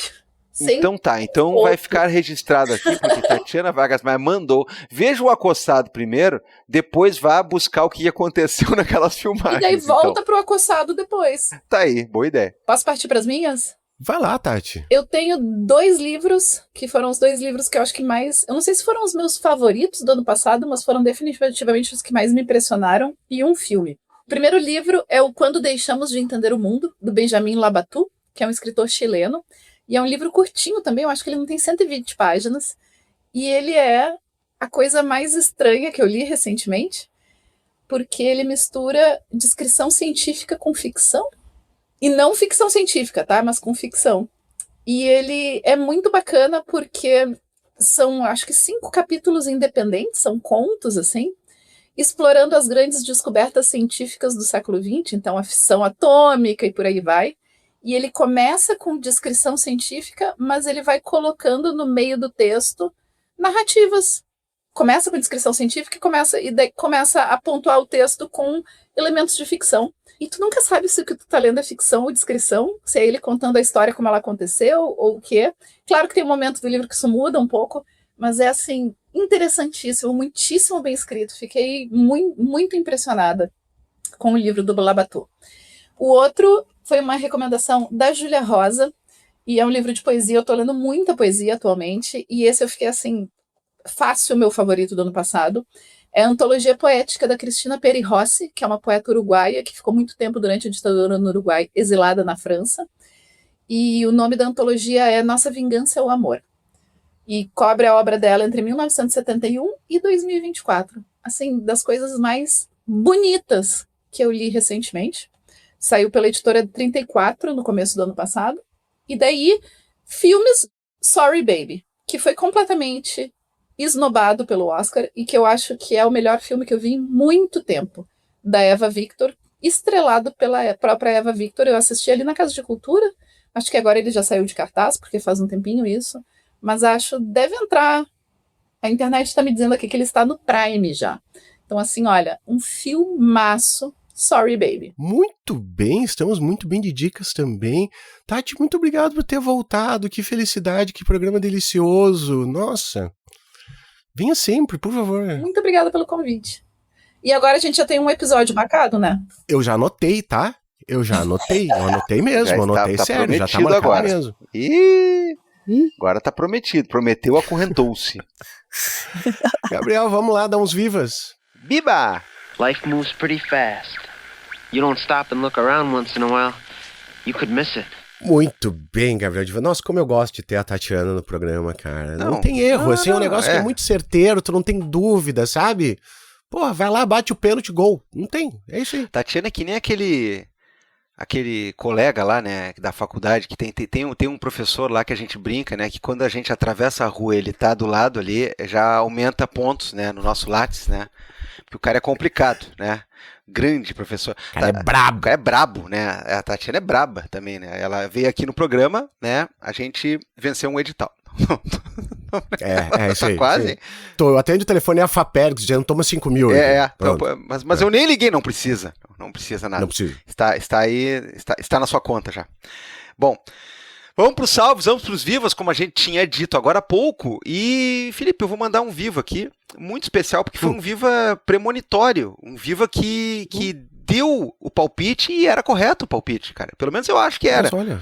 A nossa querida amiga Priscila Vante, ela sugeriu que eu falei uma coisa, né, subliminarmente, sem querer, né, no outro episódio, e ela sugeriu que tinha a ver com ela. E, pasme, excelência, eu acho que tinha. Mas olha Porque só. o Francisco publicou uma foto do casal, né, jantando comida, agora já não sei se era, onde é que era a comida? Jacarta? É chinesa, né? Porque é Taiwan. Ah, tá certo, comida Chinesa. chinesa. E aí não dava pra ver os rostinhos deles, mas dava pra ver a camiseta dela. Ela trajava, né, uma jaqueta, né, trajava um manto do alviverde imponente e tava escrito assim, Crefisa. Cara, que horror. Isso assim, ó, eu sei. Tu não pode falar não muito, posso falar né? nada, né? Mas, cara, inclusive o Grêmio vai mudar de fabricante agora, né? E eu vou comprar umas camisas antigas, que deve dar um desconto de uns 48%, né? Só o único desconto maior é o nosso do cupom dinâmico da Insider, né? E quando fica desatualizado, porque a obsolescência programada nas relações de consumo é isso aí, né? Só que eu tô num dilema, cara, porque as camisas do Grêmio das últimas linhas são muito bonitas, mas tem aquele troço assim, ó, alfa. E além de ser bet, que é crime, é uma bet que não pagou, o time teve que fazer rescisão de contrato. Então, assim, ó. Mas a van é pior ainda, né? Puta que. Cara, é dureza. Mas enfim, Priscila então estava lá com Crefisa, né, jogado assim, né, na sua camiseta do Verdão. E aí eu me lembro que eu falei que a gente não tem patrocínio master, nós não temos aí lobby estrangeiro, o George Soros nunca pagou ninguém, isso é uma mentira, e se pagou não foi nós. A gente não tem Leila, não tem Crefisa. E aí ela disse assim, eu acho que esse Crefisa foi por causa lá da minha foto. Eu acho que foi também. Mas enfim, não precisa de foto pra ganhar um beijo da gente aqui, grande Priscila. Abraço. É isso aí, cara. Leila! Eu vou mandar aqui um salve. Leila! Será que a galera do Palmeiras tem alguma coisa com ele? Tinha que ter, né? Pô, podia, né, Só que cara? a torcida Quando tava ganhando mas coisa a torcida Leila! é bronqueada com ela, né? Mas imagina a arquibancada assim. Leila! Parapá! Leila! Dinheiro da Crefisa, Leila! Tá, vou mandar um salve aqui pro Renato Pereira, cara, que pediu pra nós um salve pras gatas Nick e Sarita, que sempre nos ouvem. Se eu não estou equivocado, a gente já mandou o salve, mas gatos, não tem problema, nós mandamos de novo, tá tudo certo. Esses papos aí, cara, às vezes eu penso se os animais pudessem falar, assim, imagina tu faz um feitiço e por um dia o animal fala, aí tu diz assim, fala Sarita, ela diz assim, para com essa porcaria desse podcast, que eu não aguento mais. Não aguento mais. Ou não, né? Ou ela vai dizer assim, gringo, hijo de puta. La bestialidade humana. Quem pediu salve também foi o Murilo Ferraz, nosso amigo Murilo Ferraz. Cara, ele pediu um viva pro Anakin, pra Leia e pra Lola, doguinhos. E daí ele pediu também pra divulgar outro projeto dele. Cara, o Murilo não para, velho. O Murilo tá sempre aprontando alguma coisa. Agora ele fez um projeto da esquerda goiana, que é o Uai, um canal pra falar de esquerda em um lugar tão dominado pelo bolsonarismo. Tá lá no YouTube, @esquerdauai. Cara, que loucura, velho. Não, assim, ó. É isso que os nossos amigos do lado B estavam dizendo quando fizeram aquela referência, que nós vamos precisar aí de muita coisa. Porque tá brabo o negócio, né? Já deu pra ver que, porra, se você for contar, como sempre, aliás, né? Com o jornalão e o outro veiculão, não sei o quê, a gente já sabe, né? Estão amenizando até o filho do outro lá, né? Enfim. Então é isso, cara. Projetos que nem esse aí, porra, Murilo, parabéns, cara. Incansável, né? Um lutador incansável aí pra difundir possibilidades de pensamentos e de encontros de pessoas que às vezes precisam, né? Às vezes precisam. Perfeito, cara. Sabe o que eu esqueci de falar lá no início, Gabriel Divan? Então vou deixar aqui pra quem ainda tá nos acompanhando, mas não me deixe esquecer de falar da próxima vez no início, cara. Conseguimos organizar para que quem contribui com Pix recorrente participe dos sorteios. Olha aí! Bota aí, Ingrid, então, bota aí a música do festejo, bota aí a corneta, olha aí! Próximo Natal do Abal, quem contribui com o Pix recorrente, né? Eu botei ali assim, ó, contribuiu com 2 meses, que deu pra ver ali, né? Que já tá seguindo um padrão, já vai concorrer. Cara, que beleza, meu, que maravilha. Então, assim, ó, modalidade de pagamento aí que o Brasil e o mundo ama. Agora tá rolando na Argentina também, né? Estão fazendo uns testes lá. O cara, não tem conversa, meu. Não tem conversa, cara.